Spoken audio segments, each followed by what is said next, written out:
The morning air on Zenthari Prime carried the scent of crystalline flowers and ozone from the Academy's energy shields.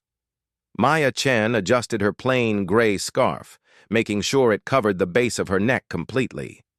The fabric felt rough against her skin, but it served its purpose perfectly. Around her, students from a dozen different species hurried toward the towering spires of the Galactic Military Academy. The Zenthari moved with fluid grace, their blue-scaled forms catching the light of their home star. The massive Corvin students stomped forward on four legs, their tusks gleaming as they laughed about weekend conquests. Even the delicate whisper folk floated past, their translucent bodies shimmering like living glass. Maya kept her head down and walked faster.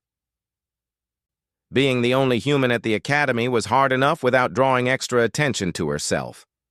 Earth had only recently joined the Galactic Federation, and most species still saw humans as primitive newcomers who had barely figured out faster-than-light travel.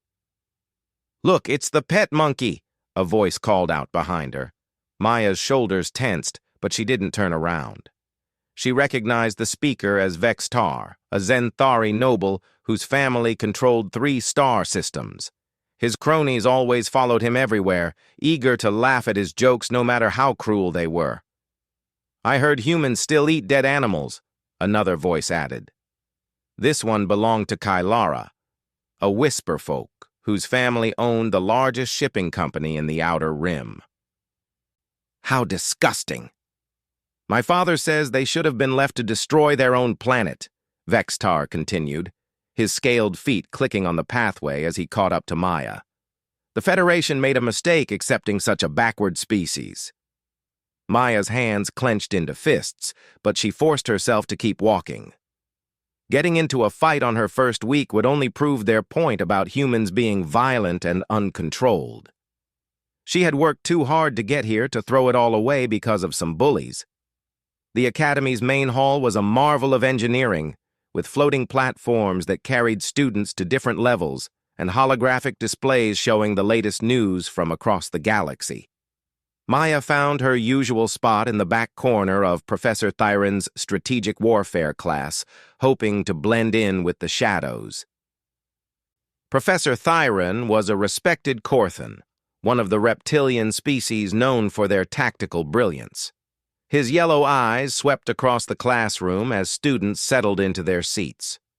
"Today, we will discuss the Battle of Kepler's Gate," he announced, his forked tongue flicking out briefly. "This engagement demonstrates the importance of knowing your enemy's capabilities before committing to combat." Maya straightened in her seat. She had studied this battle extensively. The human fleet had been outnumbered 10-1, but they had still managed to hold the strategic choke point for 3 days until reinforcements arrived. It was one of humanity's first major contributions to Federation military history. The human commander, Admiral Harrison, made several critical errors, Professor Thyron continued. His tactics were crude and wasteful. A more civilized species would have negotiated a peaceful solution. Maya's jaw tightened. That wasn't what really happened. Admiral Harrison had saved millions of lives by preventing the Skarn invasion force from reaching the colony worlds beyond Kepler's Gate. But she had learned not to contradict her professors. Human perspective was rarely welcome in these discussions. Vextar raised his hand. "Professor, why do we even study human military history? Their methods are so primitive compared to Zenthari naval doctrine." Several students snickered. Maya felt heat rising in her cheeks, and beneath her scarf, something warm pulsed against her skin.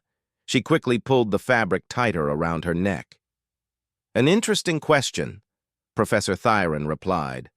"Humans do have a tendency toward excessive force. However, studying inferior tactics can help us understand what not to do in similar situations." The warmth against Maya's neck grew stronger. She closed her eyes and took deep breaths, trying to calm herself. This always happened when she got too emotional. The sensation had started when she was 12, right after the incident that changed everything about her life. I heard humans used to fight wars with chemical explosives. Kylara whispered loudly enough for half the class to hear. They probably would have nuked their own planet if the Federation hadn't stopped them. My grandmother says they're barely evolved from animals, another student added, still driven by primitive instincts. The warmth beneath Maya's scarf was becoming uncomfortably hot now. She could feel her heartbeat quickening. And a strange tingling sensation spread down her arms. This was worse than usual.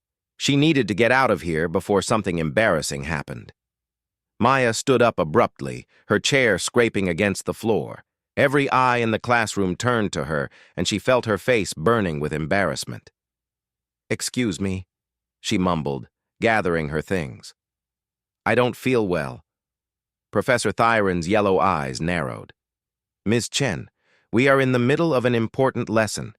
Surely you can control yourself for another hour." "I'm sorry," Maya said, already moving toward the door. "I really need to leave." She could hear the whispered comments following her out. Typical human emotional instability. Can't even sit through a simple class. They shouldn't have let her in here in the first place. Maya ran through the corridors until she reached the observation deck overlooking the Academy's training grounds. The space was usually empty during class hours, which made it perfect for hiding. She leaned against the railing and tried to steady her breathing. Below, advanced students were practicing combat maneuvers with powered armor suits. The Zenthari moved like dancers, their suits flowing through complex aerial patterns. The Corvan students favored brute force tactics, their heavy armor shaking the ground with each landing. Even the Whisper folk had adapted their natural abilities to warfare, their suits becoming almost invisible as they moved. Maya touched the scarf around her neck. Beneath the fabric, the strange symbol that had appeared on her skin years ago was still warm to the touch. She had never told anyone about it, not even her parents. It looked like some kind of dragon, with intricate scales and wings that seemed to move when she wasn't looking directly at them. Sometimes she wondered if she was going crazy, but the mark was always there when she checked. "One day," she whispered to herself, watching the students train below. "One day I'll show them all what humans are really capable of." The wind picked up, blowing her scarf loose for just a moment. Maya quickly retied it, but not before the dragon symbol pulsed once with a soft golden light. She looked around nervously, but no one else was on the observation deck to see. For now, her secret was safe. But Maya had a feeling that wouldn't last much longer. 3 weeks later, Maya stood in the Academy's main training arena, her hands trembling as she adjusted her equipment. Today was the practical examination for advanced combat tactics, and every student was required to demonstrate their skills in front of the entire faculty and student body. The arena was enormous, with shifting terrain that could simulate any battlefield environment. Holographic projectors created realistic enemy scenarios, while energy shields protected the audience from stray weapons fire. Maya had practiced for this day countless times, but now that it was here, she felt completely unprepared. "Next up, Maya Chen of Earth," announced Commander Zephyrus, the Academy's head of combat training. The towering Zenthari officer's voice echoed through the arena with obvious disdain. "Let's see what the human can do." Laughter rippled through the audience. Maya caught sight of Vextar in the front row, his blue scales gleaming as he whispered something to his friends. Kylara floated nearby, her translucent form shimmering with amusement. "I bet she can't even activate the simulation properly," someone called out. "This should be entertaining," another voice added. Maya walked to the center of the arena, her combat suit feeling heavy and unfamiliar. The human-designed armor was bulkier than the elegant suits used by other species, and she had heard plenty of jokes about it looking like primitive tin cans compared to the sleek Zenthari models. "Scenario 7, Commander Zephyrus announced. "Hostile boarding party, confined space, multiple enemy types, standard difficulty." The arena shifted around Maya, walls rising from the floor to create the interior of a spaceship. Emergency lighting bathed everything in red, and the sound of blaring alarms filled the air. This was one of the hardest scenarios, usually reserved for final-year students. Maya's heart raced as she realized what was happening. They were setting her up to fail in the most humiliating way possible.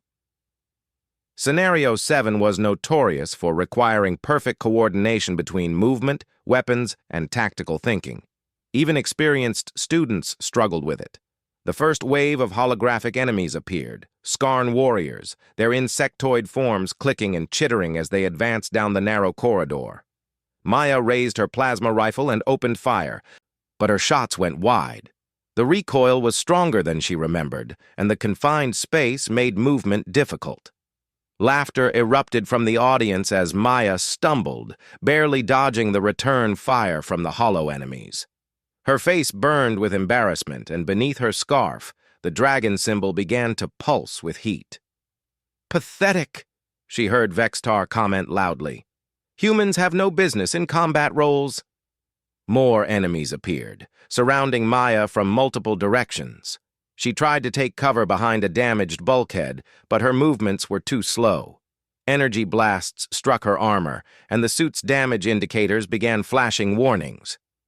"Perhaps we should end this before she embarrasses herself further," Commander Zephyrus suggested, his hand moving toward the simulation controls. "No," Maya called out, her voice echoing in the arena. "I'm not finished."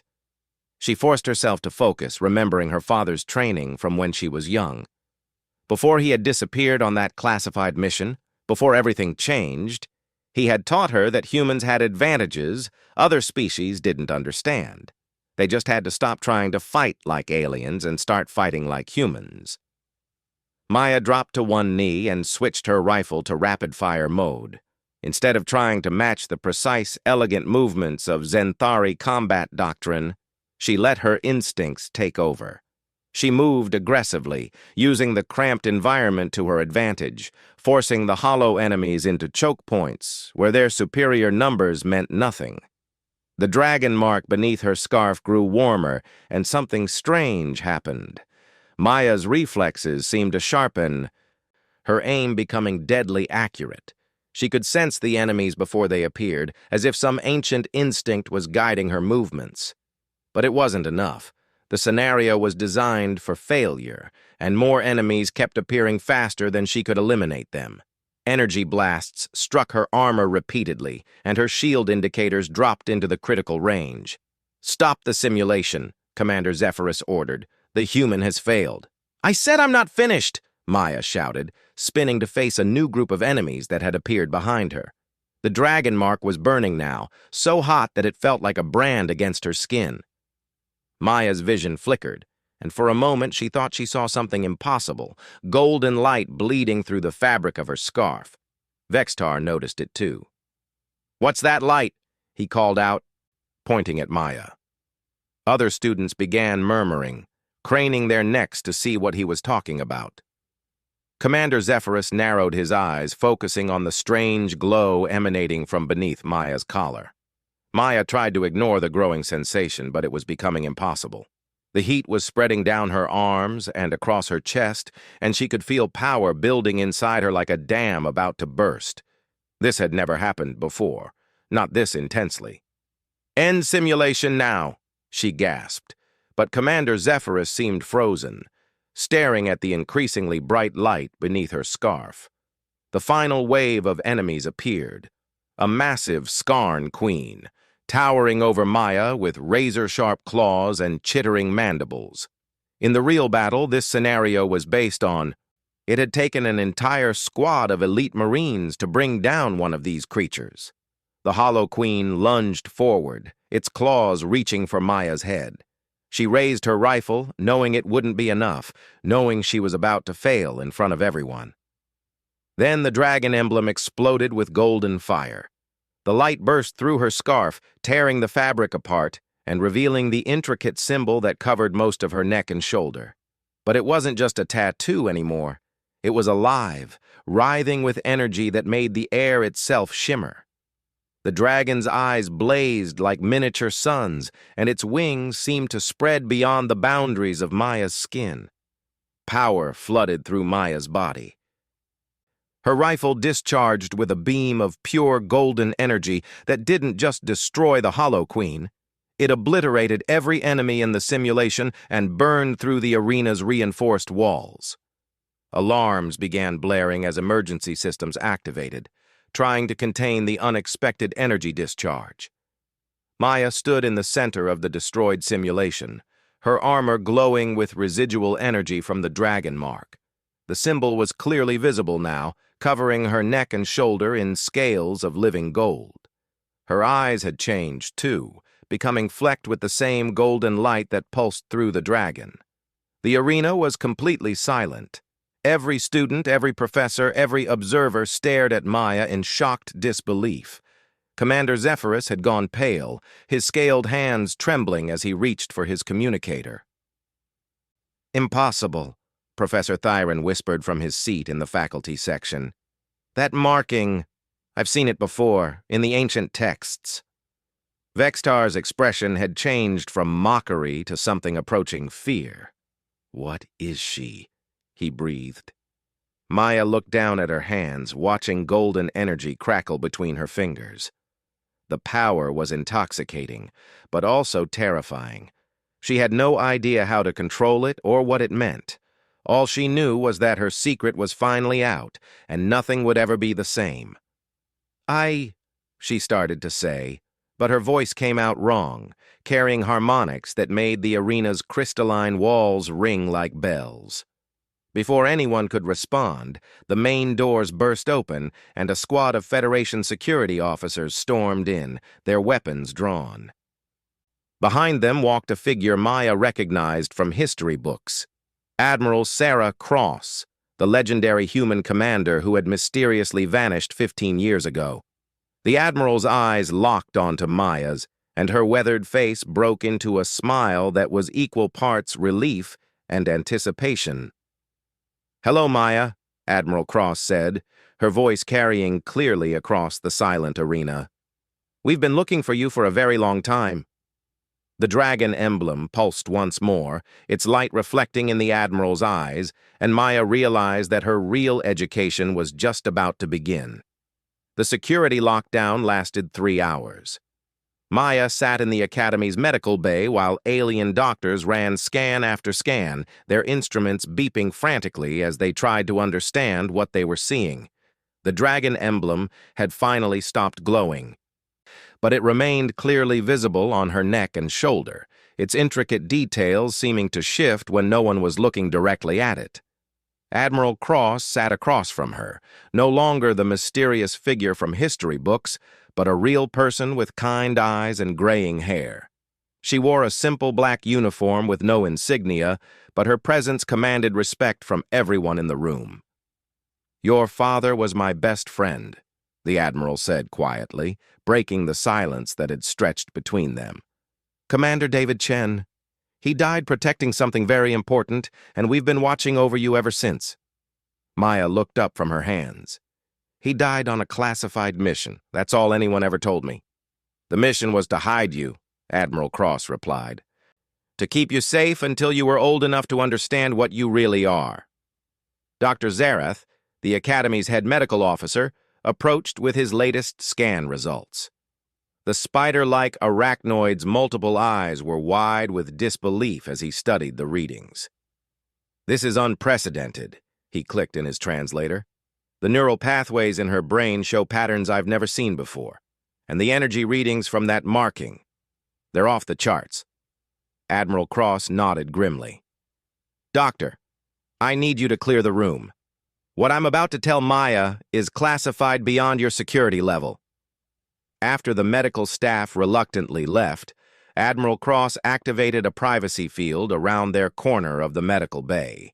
The air shimmered briefly before settling into an almost imperceptible barrier that would block all listening devices. 30 years ago, the Admiral began, humanity made first contact with the species that called themselves the Draconis. They weren't like the other aliens we'd met. They were ancient, powerful, and they existed partially outside our normal reality. The Federation had been trying to contact them for centuries without success. Maya touched the dragon emblem unconsciously. What happened to them? They were dying, Admiral Cross said sadly. Their civilization was ending, and they knew it, but they saw something in humanity that impressed them. Our capacity for growth, for adaptation, for becoming more than we seemed. So they made an offer. The Admiral stood and walked to the small window overlooking the Academy grounds. In the distance, alien students were returning to their normal routines, though Maya could see groups of them pointing toward the medical building and talking in hushed tones. The Draconis offered to merge their essence with select humans, Admiral Cross continued, to pass on their knowledge and power to those who could handle it. Only 12 humans were chosen for the program. Your father was one of them. Maya's eyes widened. My father had one of these marks too? He did. And when he fell in love with your mother, the Draconis essence passed to you through genetic inheritance. But it remained dormant until triggered by extreme emotion and the presence of other enhanced individuals. The Admiral turned back to Maya. I was one of the 12 as well. Admiral Cross pulled down her uniform collar, revealing a similar dragon emblem on her own neck. But where Maya's was golden, the Admiral's blazed with silver fire. It was clearly older, more controlled, but unmistakably the same type of marking. The Federation doesn't know about us, the Admiral explained. Officially, the Draconis contact never happened. We've been working in secret for decades, protecting humanity's interests and preparing for the day when others like you would awaken. Others? Maya asked. There are more children like you scattered across human space. 7, to be exact. Your father's generation passed the gift on, and now it's time for your generation to take up the responsibility. A soft chime indicated someone was requesting entry to the medical bay. Admiral Cross deactivated the privacy field as Commander Zephyrus entered, his expression unreadable. Admiral, he said with formal respect, the Academy Board has convened an emergency session. They want to know what to do about the student. Maya stays, the Admiral replied firmly. She continues her education here. Commander Zephyrus's scales rippled with agitation. With respect, Admiral, after what happened in the arena, the other species are asking questions. The Zenthari Council is demanding explanations. Then give them one, Admiral Cross said, her voice hardening. Tell them that humanity has depths they haven't even begun to understand. Tell them that dismissing us as primitive was the biggest mistake they could have made. Maya stood up, feeling the dragon emblem pulse warmly against her skin. I want to take the test again. Both officers turned to look at her in surprise. The combat scenario, Maya clarified. I want to do it again. Properly this time. Show them what I can really do. Commander Zephyrus shook his head. Impossible. After the damage to the arena, I'll pay for repairs, Admiral Cross interrupted. Set it up. An hour later, Maya stood once again in the center of the arena. This time, however, the audience was much larger. Word had spread throughout the academy about the incident, and students from all years had gathered to watch. The faculty section was packed, and Maya even spotted representatives from several species' diplomatic corps who had arrived on urgent shuttles. But Maya felt different now. The dragon emblem was warm against her skin, not burning with uncontrolled power, but radiating steady confidence. Admiral Cross's words echoed in her mind. Humanity had depths others couldn't understand. Scenario 9, Commander Zephyrus announced reluctantly. Maximum difficulty, hostile fleet assault, multiple simultaneous objectives, no support. This was a scenario designed for full military units, not individual students. Maya heard gasps from the audience, but she simply nodded and raised her rifle. The simulation began, and Maya let the dragon power flow through her properly this time. Instead of fighting it or being overwhelmed by it, she worked with it. Her movements became fluid and precise, her aim perfect. She could sense enemy positions through walls, predict their tactics, and counter them with strategies that combined human adaptability with something far more ancient and wise. She moved through the simulation like a force of nature, accomplishing objectives that should have required entire squads. When the final enemy fell, the arena fell completely silent. Maya stood in the center of the destroyed simulation, her armor unmarked and her breathing steady. The dragon emblem glowed softly, visible through her torn shirt, but controlled and peaceful. Commander Zephyrus stared at the damage assessment scrolling across his display. Time: 4 minutes, 37 seconds. Previous record: 18 minutes, 12 seconds. 0 damage sustained. All objectives completed with perfect efficiency. Vextar was the first to stand, his expression no longer mocking but genuinely respectful. Slowly, the rest of the student body rose to their feet. The applause started quietly, but grew until the entire arena thundered with approval. Professor Thyron approached the arena floor, his yellow eyes bright with curiosity rather than dismissal. "Ms. Chen," he said formally, "perhaps you could guest lecture on human tactical doctrine next week? It seems we have much to learn." Maya smiled, feeling the dragon emblem pulse one final time before settling into quiet contentment. Around her, alien students and faculty looked at her with new eyes, not as a primitive human to be ridiculed, but as something far more complex and dangerous than they had ever imagined. "I'd be honored to, Professor," she replied. "After all, humanity is just getting started." Admiral Cross watched from the observation deck, her own dragon mark glowing faintly with pride. 7 more children with dormant gifts were scattered across the galaxy, and Maya's awakening was just the beginning. The other species had spent so long underestimating humanity that they had forgotten the most important rule of dealing with humans. They always found a way to become more than anyone expected. The golden dragon on Maya's neck settled into peaceful dormancy, but its message was clear to anyone who knew how to read it. Humanity's true potential was finally awakening, and the galaxy would never be the same.